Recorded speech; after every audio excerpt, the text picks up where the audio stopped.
Father. Father, teka yung simba. Very much, Father. Maraming salamat. Kaya lang, Father. Hinihintay na lang tayo. Sige, no worries. Naman tayo lahat. Wait. Father, thank you Father. Magandang hapon po sa inyong lahat. Si Father, point agad. Johnny, it takes you 5. Kasi ito, may nakaraan daw na bumamot ng mga kalandaman. Welcome to my YouTube channel.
Sa ngalan ng Ama at ng Anak at ng Espiritu Santo. Amen. Mga kaibigan, natitipon tayo rito ngayon upang ipagdiwang ang banal na Eucharistia at upang saksihan ang pag-iisang dibdib ng ating mga kapatid at kaibigan na sina Lincoln and Bee. Tiyakin natin sa kanila ang ating panalangin at tulong sa pagsisimula ng kanilang buhay bilang mag-asawa. Hindi po ako si Balagtas, hindi ako si Paraluman. Ako ay si Father Nelson na nasa inyong harapan. Ang kora paroko ng Lanunsiata Paris na kanilang nagustuhan na dito magpakasal dahil maganda ang simbahan. Dati walang pumapansin sa aming simbahan dahil walang nakakaalam na ito'y may kagandahan. Pero pamuot nang sila'y aking nakilala, maraming naganap sa aming parokya. Ngayon ang Lanunsiata ay muling sisikat na. Naiba ang mukha, inibang talaga, hindi ko siya makilala. Salamat Kong at V, dito nyo ginap ang inyong pag-iisang dibdib. Kaya't ang pakiusap ko, ang Panginoon ay ating palakpakan. Naniniwala po ba kayo sa magic?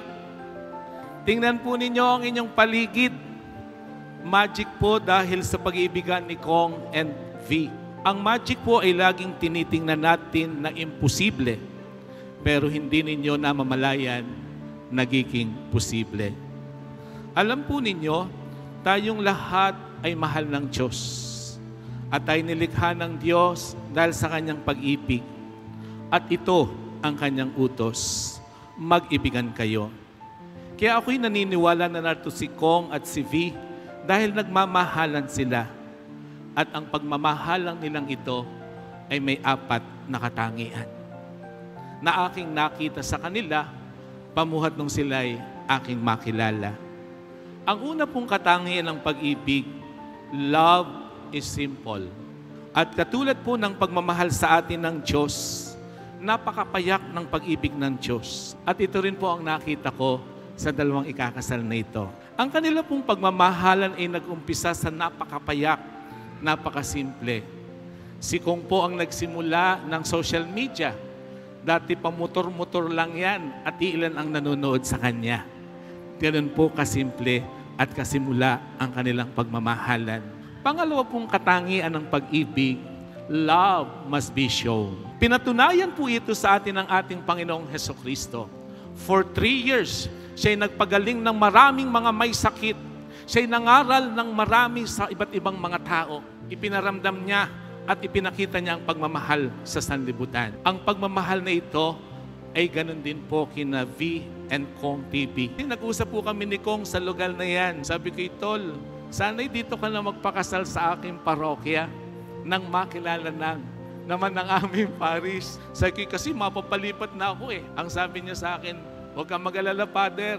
Kahit napalipat ka na, ay ikaw pa rin ang kukunin ko. Ipagdadasal ko na ma-extend ka. Ang lakas niyang magdasal. Na-extend ako for another 3 years. Pangatlong katangian ng pag-ibig ng Diyos na nakita ko kay Kong at kay V ay ang love entails sacrifice. Alam po niyo, may isang pagkakataon na talagang nagsakripisyo si Kong. Sila po'y pupunta ng Vietnam, pero ang nangyari ay si V ay maiiwan. Pero alam niyo, nung nakita niyang malulungkot si V, umatras siya. Hindi siya tumuloy ng Vietnam. Sabi niya, saka na lamang ako pupunta ng Vietnam kung kasama ko silang dalawa. Pag ikaw po'y nagmamahal at nagsasakripisyo, mas gagawin mo yung ikaliligaya ng mahal mo. Kay V rin naman po, isinacrifice niya ang kanyang karir. Siya'y sumugal kay Kong na yan naman hindi pa sikat na vlogger. Pero iniwanan niya ang kanyang trabaho at siya'y tinulungan niya. Siniportahan ni Kong. Sa tingin ko, B, panalo, ano? Napakaganda ng iyong pagsasakripisyo. Pang-apat, love must be founded in joy. Kapag nagmamahal ka, dapat ikaw ay masaya. Walang nagmamahal na masama ang loob. Walang nagmamahal na galit na galit. Kapag ikaw ay nagmamahal, lagi kang masaya. Kahit nahihirapan, pero naroon ang pagmamahal. Ganun na lamang dapat, ang ligaya ay hindi mismong emosyon lamang o pakiramdam. ito'y isang disposisyon. Bago ko tapusin ang aking humiliya, medyo humahaba na, ito lang, tandaan niyo ang 4 na katangian ng pag-ibig. Ang pag-ibig ay payak, ang pag-ibig ay pinakikita, ang pag-ibig ay entails sacrifice, ang pag-ibig must be founded in joy. Kaya kayong dalawa, natatandaan mo kung nung una tayong nag-vlog, nung pinost nung April 29, 2021, sabi nga, Father, kaya pala malaki ang simbahan. Para kung magbabago ang decision ni B, pwede pa siyang umatras. Pero huwag ka nang aatras. Ang aking pakiusap. Aatras ka pa ba? Pagkakaraming taong naririto. At saka napakaganda ng simbahang ito. Kaya, in advance, congratulations sa inyong dalawa. Kung talagang tol, handa ka nang magpakasal, itayo mo na ang kaisa-isa mong magiging asawa at sisimulan natin ang sakramento ng kasal. Amen. V, bukal ba sa iyong lubang iyong pagparito pang makisang dibdib si Kong na iyong pakamamahal-mahalin at paglilingkuran habang buhay? Opo, Padre. Wow, ang lakas! Kagaling! Ikaw naman, Kong, bukal ba sa iyong lubang iyong pagparito pang makisang dibdib na si V upang iyong pakamamahal-mahalin at paglilingkuran habang buhay? Yes, Father! Katinde, power! V, sumasang-ayon ka bang maging asawa mo si Kong na narito ngayon alinsunod sa mga batas at alituntunin ng banal na simbahan? Opo, Padre. Buong puso mo ipagkakalob sa kanyang iyong sarili bilang kanyang may bahay? Oo, Padre. Nakalaan ka bang balikatin sa piling niya ang pananagutan ng buhay may asawa? Opo, Padre. Ikaw naman, Kong, sumasang-ayon ka bang maging may bahay mo si B na narito ngayon alinsunod sa mga batas at alituntunin ng banal na simbahan? Opo, Father. Buong puso mo pagkakalob sa kanyang iyong sarili bilang kanyang asawa? Opo, Father. Nakalaan ka bang balikatin sa piling niya ang pananagutan ng buhay may asawa? Opo, Father. Come closer, mas malapit parang sugar, matamis sweet at nilalanggam. Okay? Ang inaantay po ng lahat, ito po ang magiging kauna-unahang kiss ni Kong kay V ngayong sila'y nakapag-isang dibdib na. Pagbilang ko lang 3, you will kiss the bride. 1, 2, 3. You may kiss the bride.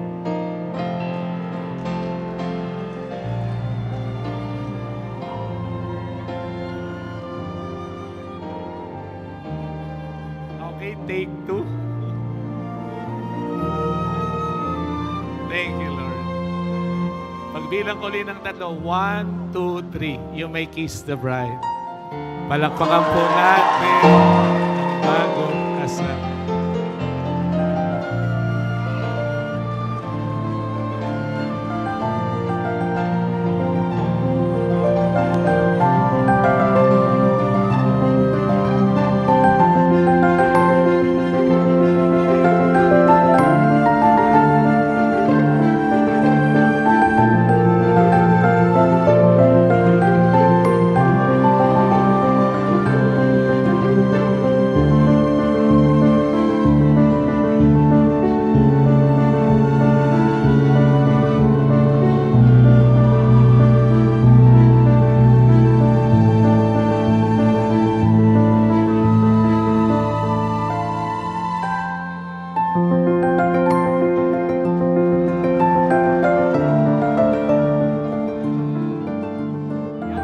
Yan mga kagaling, nasaksihan po natin. Very successful po ang kasal ni Kong and V. Maraming salamat po sa mga manonood po. Sana po inyong suportahan. Huwag po nyo kakalimutan mag-subscribe, mag-like, mag-share ng aming mga Facebook, ng aming YouTube channel. Mga kagaling, huwag po nyo kakalimutan. Thank you very much po.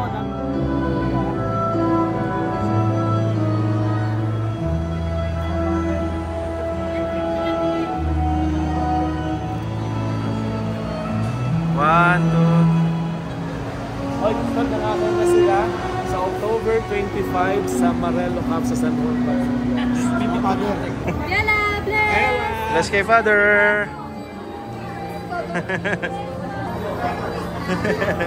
Jesus naman.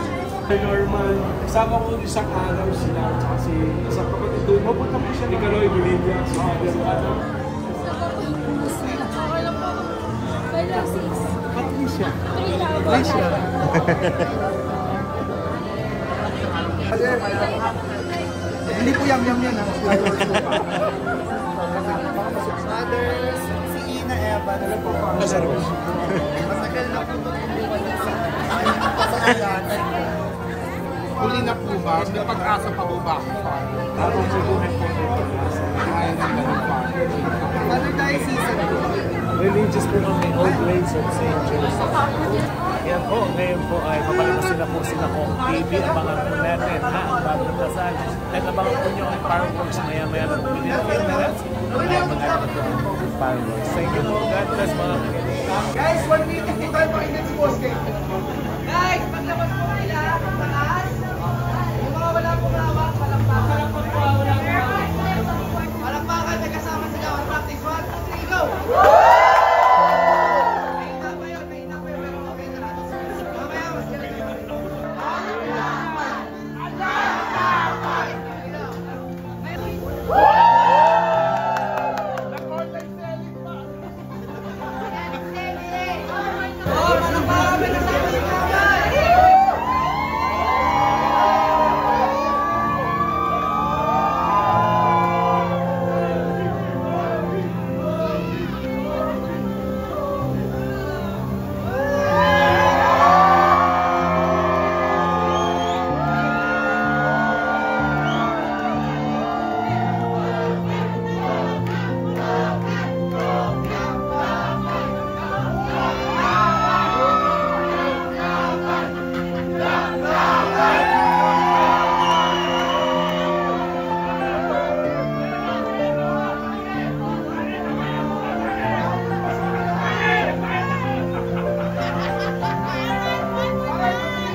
Magandang gabi po sa inyong lahat. Welcome back to my YouTube channel. Thank you welcome back to my chapel. Nandun po ngayon tayo sa Lanunciata, Paris. Ang pinakasalan nito ay napakaganda po ng simbahan ito, Lanunciata, Paris.